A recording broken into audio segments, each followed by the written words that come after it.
OntarioLoval.com here, getting ready for the NASCAR Canadian Tire Series opener at the Mosport Speedway. Standing here with Derek Lynch. You wear a couple of hats. Tonight, you're the crew chief for Jason White. A new tandem here. You must be excited about this new combination. Yeah, we're looking forward to it. You know, we got a good qualifying run in for Jason today. We're just outside the top 10. It was kind of our little, internal goal to be in the top 10, but 11th is okay. I think it's where we ended up. And it's just same with anything. Just kind of getting to know each other, kind of get the lingo down and kind of understand how loose is and how tight is, but so far it's got off real good. The guys worked hard all day, did a good job, and our goal for tonight, quite frankly, is run all the laps, and I think if we can do that, we'll come home inside the top 10. Be a good way to start off. As a former driver yourself, is it hard sitting up on the top of the box, or do you enjoy that role now? No, it's hard. I mean, I certainly like to race. I wouldn't deny that. But by the same token, it's kind of like my job with the Speedway as well. I mean, I know when you got to change the hats, and I've been in positions where somebody's sitting on the pit box trying to chisel in to drive the car, and that's not fair. So I'm here to crew chief the deal and make the car as good as we can for Jason, and get him as good a run as we possibly can, and have a good season with it. And all the guys are on board with that. So I think it'll be good. But I'm not going to deny that I'll turn some laps somewhere this year, and I do still like driving. I know over the past couple of years it was tough for Jason living so far away to try and get over here. This is a setup that's going to work well for him, and you have to have some good goals set now that he can focus on driving. Yes, absolutely, and I think that just like you said, I know what it's like where I live, and most of the racetracks being within, 2 to 4 hours away, the logistics. And I can't imagine, Jason the last 3 or 4 years trying to organize everything from 40 hours away, making sure cars are maintained and stuff. So, like I said, if we can take that pressure off him, let him focus on his driving, and then, I can help him with some of that, because I know what it feels like at lap 175 sitting in there, So we do have some good goals. Like I said, I first off want to be consistent.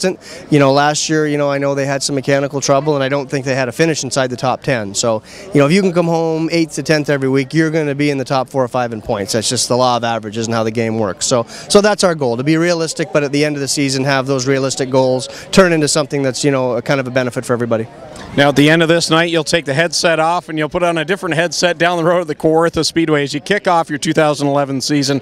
With the weather the way it's been, you have to be praying for some sunshine this Friday night to get things kicked off. We are, 07, 08, 09, I mean, it was such tough years. Last year was a very good year. We ended up losing one show, but it's outdoor entertainment, so we got to have the weather. I'm hopeful that, we're hopefully past some of this cold weather we've been experiencing here in the evenings and nights, and, we got to have it. So we'll keep our fingers crossed that it's there.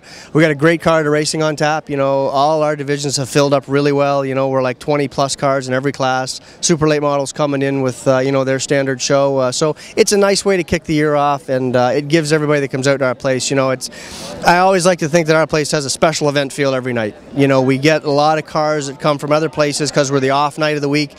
So it just adds a little bit of flavor. You don't need a lot, but if you can get 1 or 2 of them, it's a good deal. So I think Friday night coming June the 3rd won't be any exception, and I think it's be worth coming out and seeing. A 10-race schedule really worked well for you. We saw that, as you mentioned, in the car counts and in the fan count as well. What are some of the things you're looking forward to in 2011? Maybe some other changes that you think will improve the program as well? I think what we're really going to do is just kind of stay status quo. I hate to say it. I know that sounds kind of boring, but, I think the economy and the recession has kind of really hit home up here for a lot of people in the last 6 or 8 months. I've noticed car counts other places, jobs, and just, people's travel plans and entertainment plans in general seem to have kind of changed. So if we can just stay the norm, and we got a lot of feedback from our fans last year that, they can come out 10 times and see the races, and they can see everything. They haven't missed anything. Before you ask somebody to come out 18, 20 times, it's a lot. And, I'm lucky that my wife grew up in the industry, as well-heeled as she was in it, and is a good devil's advocate, because I'm always like, well, geez, they go to the movies, and we're the same price. And she's like, they don't go to the movies every week. It's a lot to ask of somebody. So the 10 races worked out really good for that. I also found it worked out good for the racers. We had guys that had a chance to get stuff fixed. It didn't burn them out.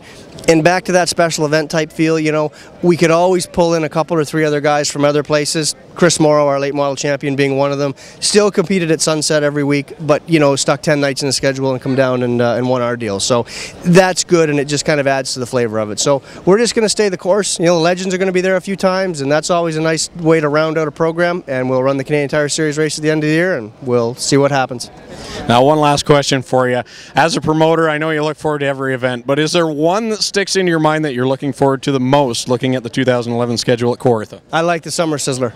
I was a long time getting those guys convinced, and being an old act guy, we'd go down and run the Milk Bowl every year with that 50/50 format, and getting guys on that page that all of a sudden last year I think it finally hit home. We had guys like Dwight Brown, Brian Mercer, Chris Morrow, Ryan Kimball, all in the hunt to win one of the biggest events of their career, and they did it by coming from the back up into 4th or 5th or 3rd every race. They didn't have to be McCaddy, they didn't have to be Morrow, they didn't have to be Jackson, they didn't have to win every feature.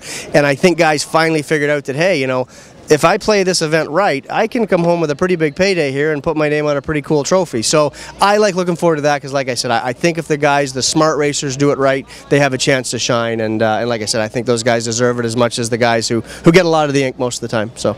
All right, that's Derek Lynch. He'll have his focus on one car tonight, the 21 car of Jason White. Next week, he'll be looking after a ton of cars at the Kawartha Speedway. I'm Greg Kellman for OntarioLoval.com.